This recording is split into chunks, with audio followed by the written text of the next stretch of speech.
ورحمۃ اللہ وبرکاتہ۔ الحمد للہ وحدہ والصلاة والسلام علی من لا نبی بعدہ، اما بعد فاعوذ باللہ السمیع العلیم من الشیطان الرجیم، بسم اللہ الرحمن الرحیم۔ یا ایہا الذین آمنوا اتقوا اللہ حق تقاتہ ولا تموتن الا وانتم مسلمون۔ وقال اللہ تبارک وتعالی فی مقام آخر، کل من علیہا فان ویبقى وجہ ربک ذو الجلال والاکرام۔ مختصر حمد و ثناء کے بعد میرے محترم دوستوں، بزرگوں اور بھائیوں، جیسا کہ آپ جانتے ہیں ہر چیز کو فنا ہے، بقا صرف اور صرف اللہ رب العالمین کی ذات کو ہے۔ اس حوالے سے ہماری بات چل رہی تھی کہ اگر کسی شخص کی زندگی اچھی تو اللہ رب العالمین اسے موت بھی اچھی عطا کرتے ہیں۔ تو کوشش کیجئے اپنی زندگیوں کو قرآن و حدیث کے مطابق گزاریے۔ ہم اسلاف کو دیکھتے ہیں، اللہ کے پیغمبر محمد الرسول اللہ صلی اللہ علیہ وسلم کے صحابی ہیں، حضرت عثمان رضی اللہ تعالیٰ عنہ جلیل القدر صحابی ہیں۔ جب ظالموں نے حملہ کیا تو قرآن کریم کی تلاوت فرما رہے تھے، فَإِنْ آمَنُوا بِمِثْلِ مَا آمَنْتُمْ بِهِ فَقَدِ اهْتَدَوْا فَسَيَكْفِيكَهُمُ اللَّهُ۔ اس آیت کو پڑھ رہے تھے شیخ بدیع الدین شاہ راشدی رحمہ اللہ نے اپنی تفسیر بدیع التفاسیر میں لکھا ہے کہ آج بھی یہ مصحف ترکی کے اندر موجود ہے۔ اسی طرح شیخ صلاح الدین یوسف صاحب رحمہ اللہ نے بھی اپنی تفسیر احسن البیان میں بھی اس کا ذکر کیا ہے۔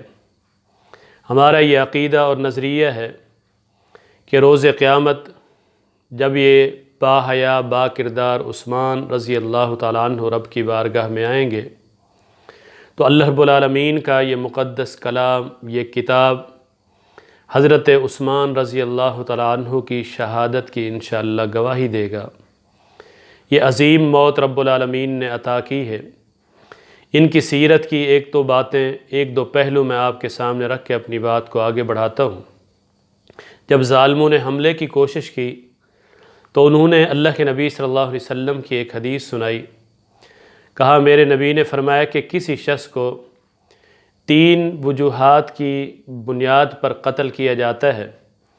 اگر کسی نے کسی کو قتل کیا ہے تو قتل کے بدلے میں اس کو قتل کیا جائے گا۔ اگر کوئی شخص اسلام لانے کے بعد پھر جاتا ہے، مرتد ہو جاتا ہے، من بدل دینہ فاقتلوا، اگر کوئی دین اسلام کو تبدیل کر دیتا ہے، مرتد ہو گیا تو اسے قتل کیا جا سکتا ہے۔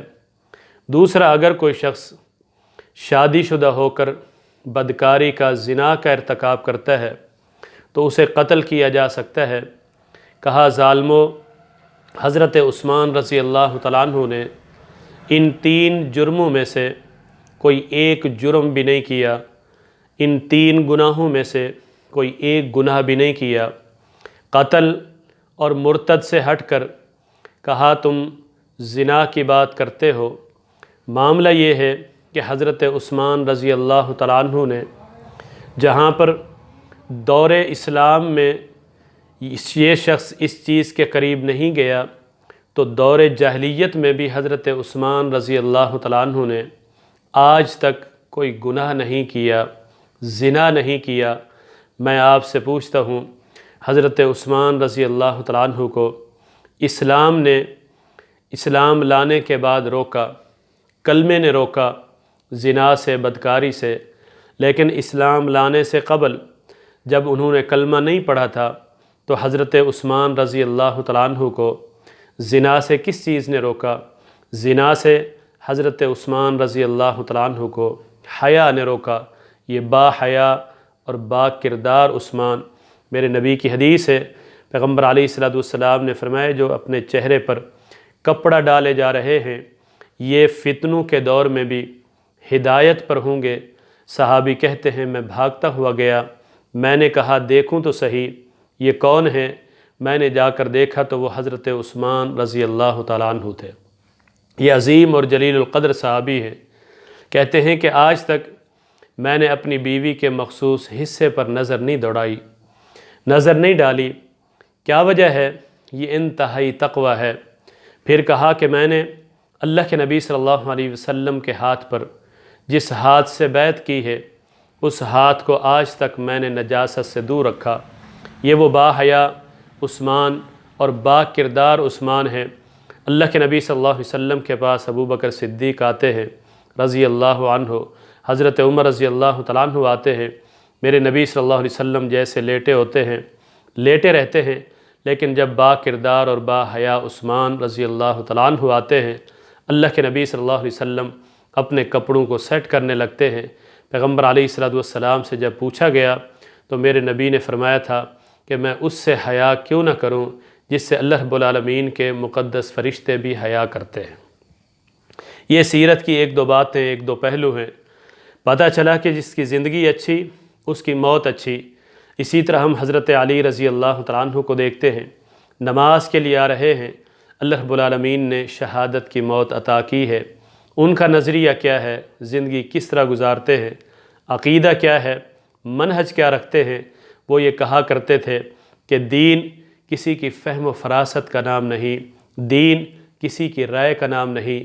کہا میرا اپنا دل یہ مانتا ہے کہ موضوع پر مسا نیچے سے ہونا چاہیے، اس لیے کہ خراب نیچے سے ہوتے ہیں، اوپر سے نہیں ہوتے۔ لیکن کہا کہ دین میری رائے کا نام نہیں ہے، دین اللہ اور اس کے رسول صلی اللہ علیہ وسلم کے حکم کا نام ہے۔ پتہ چلا کہ موضوع پر مسا جو اوپر سے ہے یہ میرے رب کا حکم ہے۔ کہا بات میری سمجھ میں آئے تو بھی حق ہے، میری سمجھ میں نہ آئے تو بھی حق ہے، میری اپنی فہم و فراست، میری رائے، میری سوچ، میری فکر، کہا یہ دین نہیں ہے۔ ان کی سیرت کا یہ ایک پہلو ہے۔ یاد رکھیے جس کی زندگی اچھی اس کو اللہ رب العالمین موت بھی اچھی عطا کرتا ہے۔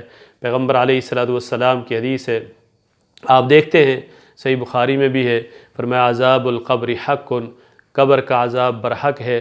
بعض لوگ اس کو نہیں مانتے، حالانکہ وہ یہ جانتے ہیں کہ ان اللہ علی کل شیء قدیر، اللہ رب العالمین ہر چیز پر قادر ہے۔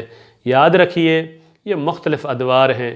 ایک بچہ جو ماں کے پیٹ میں ہے وہ باہر کے معاملات کو نہیں جانتا، جو باہر ہے وہ ماں کے پیٹ میں کیا ہے اسے نہیں جانتا۔ اسی طرح ایک شخص قبر میں ہے وہ باہر کے معاملات نہیں جانتا، جو باہر ہے وہ قبر کے معاملات نہیں جانتا۔ اس پر ایمان بالغیب ہمیں رکھنا ہے۔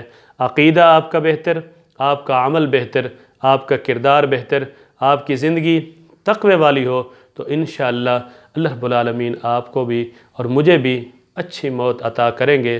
اللہ سے ہم دعا کرتے ہیں کہ اللہ رب العالمین ہماری زندگیاں بھی قرآن و حدیث کے مطابق بنا دے، ہماری زندگیوں میں بھی تقوی پیدا ہو جائے، احساس پیدا ہو جائے۔ اقول قولی ھذا استغفر اللہ۔